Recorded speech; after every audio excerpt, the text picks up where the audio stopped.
Қайырлы күн достар, менің каналыма қош келдіңіздер. Бүгін біздер қызым екеуміз қазақтың ұлттық тағамы бауырсақ жасаймыз. Маған осындай құрғақ аштыққа қажет болады. Оған мен жылы сүт құямын, жылы су құямын. Және де барлығын жақсылап араластырамын. Одан кейін қант қосамын. Барлығын жақсылап араластырып тұрамыз. Тұз қосамын. Барлығын жақсылап араластырып, ерітілген сары майды қосып, бәрін жақсылап араластырып аламыз.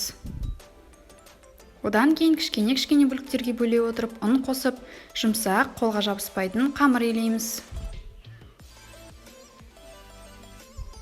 Алдымен қасықпен былғап алдым, енді қолмен илеп жатырмын. Мінекей достар, осындай жұмсақ қамыр бізде шығады. Енді қамырымызды жылы жерге көтерілуге шамамен 40-50 минутқа қоямыз. Мінекей достар, қызым екеуміз бауырсақ пісіргелі жатырмыз. Керемет болып біздің қамырымыз көтерілді. Енді қамырымызды екі бөлікке бөліп алдық. Және де оқтаумен барлығын илеп аламыз. Қамырымыз тым жұқа болмау керек.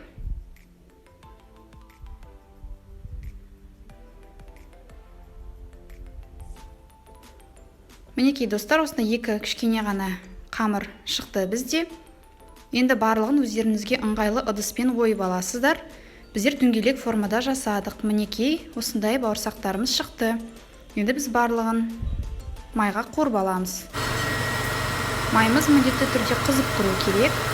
Орташа отта жақсылап барлығын қуырып аламыз. Осылай видеодағыдай ауната отырып, қызарғанынша бауырсағымызды пісіреміз. Мінекей достар, көріп тұрғаныңыздай бауырсағымыз керемет болып жатыр. Мінекей өте керемет болып бауырсағымыздың барлығы пісіп шықты. Өте керемет болып көтерілді. Жүп-жұмсақ қамыры керемет болып шықты. Енді мен қазір дәмін көргелі жатырмын. Бауырсағымыздың ортасы да керемет болып піскен. Шикі емес, көріп тұрғаныңыздай.